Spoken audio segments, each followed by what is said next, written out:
the finger. I remember the first time I saw it, and it stood out to me so much because it felt so alien to the Indian cricket that I knew. Players had fought with the crowd before, but this was different. Sticking up your middle digit to the crowd, but also having it shared to the world. There was a seismic shift happening in the country, and the face of that, or the finger at least, was Virat Kohli. A new way, a new India. Virat Kohli was different, a spoiled brat superstar, a kid who let nothing get in the way of his own quest for greatness. The man who didn't just want to run, he wanted your run. He wanted to beat you for it. The run mattered, the contest more. Arrogance, diligence, and a quest that only he seemed to know the rules of. You were the supporting character in his world. A man who fought for Test cricket and then fought people within it. A contradiction, a showman. Someone with one of the worst late career slides and one of the best peaks ever. Virat Kohli was a hero, villain, zealot, and totem. But he was also a Test star. The thing with stars is that once the helium is gone, the core often turns to iron. There's no fire left, right? The star collapses. Sometimes the shock waves from a supernova help build other stars, but they are not the same as the original. Virat shone so bright. There will be other stars because of him, but they won't be him. Brian Lara used pot plants to work on his placement. John Wright glued his glove to his bat. Sachin Tendulkar dug up practice pitches. Tatenda Taibu cut the top off his bat. Claire Taylor used a hockey grip. Steve Smith was from tennis. Dean Jones would call phantom runs. And Victor Trumper turned the nets into a war zone to survive. The best batters in the world do whatever they have to make runs. We have told their stories in our new book, The Art of Batting. Every single player wants to win. Some are obsessed with numbers or dominating or whatever else. However, at their core, top professional athletes are all world-class competitors. So what does it take to stand out from that? To show that your passion for winning is not normal or within the accepted limits of high performance. That is Virat Kohli. He wanted to win more than a generation of Australians who were brought up on the idea that victory was all that mattered. There was something deep in Kohli. Was he as naturally gifted as AB de Villiers? No. Was he as good a test batter as Steve Smith? No. Yet Kohli willed himself into this conversation because that was his magic skill. He was a great athlete with an incredible eye, but he was matched with an obsession to win. No sugar, no shortcuts. But the obsession, passion, focus, whatever that was, it was his major talent to take himself from an outstanding player to one that you had to dismiss. He made himself great through work, the fierceness of his belief, and just wanting to win. It wasn't always pretty or in a straight line, but when you believe you have a higher purpose, you walk through barriers, and some of them might even be other people. And Virat will leave a legacy to the 5-day game. Before him, tests were in a weird space. Go back to the old editorials about how much India didn't care about tests. By the end of Virat's reign, they were apparently cared about almost too much. And that's because it hurt him to lose. Not just a game, but even a moment. He was a cricketer in constant conflict. Enemies within and without. So he focused on how to better himself. He almost didn't understand the players he led. If he could will this, why couldn't they? It didn't make him a bad captain, nor the changer of Indian success that he was often hailed for. He had a great team, and he gave them a great purpose. His purpose. So any shortcomings he had were often masked by the fact that he knew what he wanted his team to do, and so did every one of his players. Virat's trajectory changed cricket. Not only did India take tests more seriously, but there are other things that moved simply because of his aura. Things like the Champions Trophy and the Olympics are legacies of his fame and his ability to shape the world around him.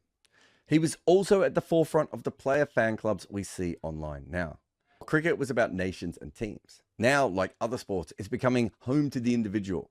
And let's remember that Sachin Tendulkar, Don Bradman, and W.G. Grace were about that advertising money. But somehow Virat is the first cricketer as a brand, a logo that lives. Some of these changes happened around him, but some were supercharged because of Virat Kohli. He changed cricket. But within that, he's still like a performer.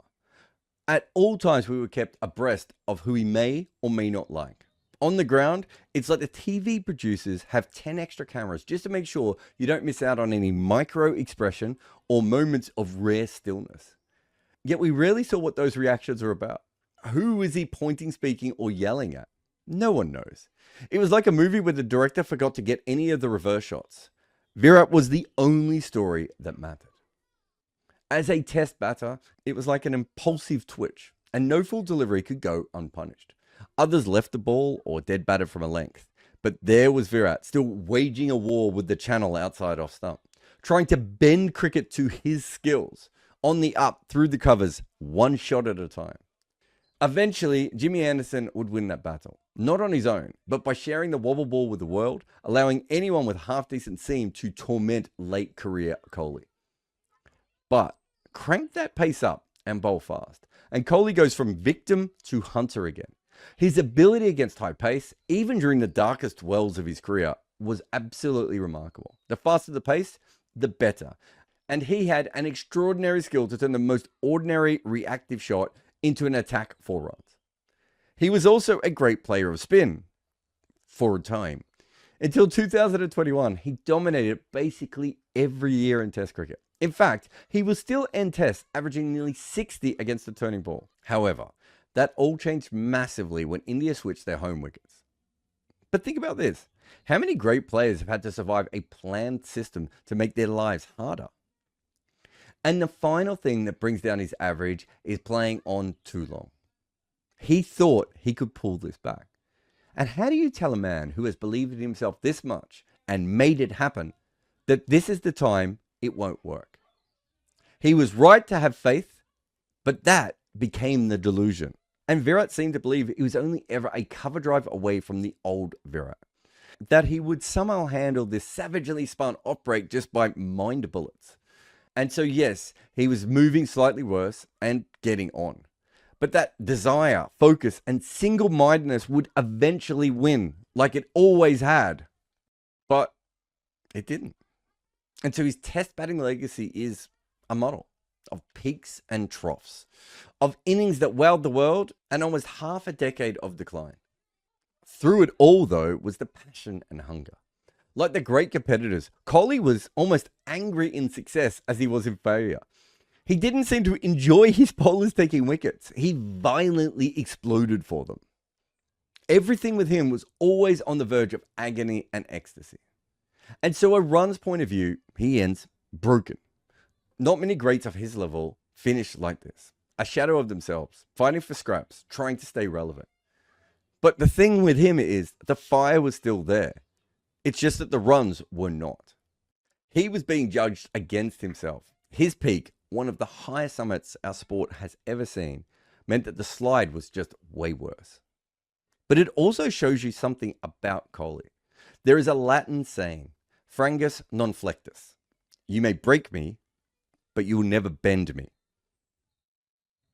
All of Kohli's career, he was going to win or lose. There was never really a middle ground. He was binary in cricket, and the same in personality. You were not supposed to think he was okay. He was there to despise or laud. The rest of the middle ground was not for him. The Australian media once compared him to Donald Trump. And as he said once, I know you guys hate me, and I like that. Yet for someone who was all about the wins, his legacy is perhaps more about the visual. He was a visceral batter. You felt and smelt his runs. They linger. Even his wickets do. Sometimes even he did. A Kohli dismissal could be followed by a look that he simply did not understand how this mortal could defeat him. This wasn't polite, skillful batting. It wasn't stoicism. It was a flex tattooed gym bulging muscle. His own creation. Lean and angry. Yes, he doesn't exist without Indian legends. And there were elements of Viru, Sunny, and Saurav and Sachin within him.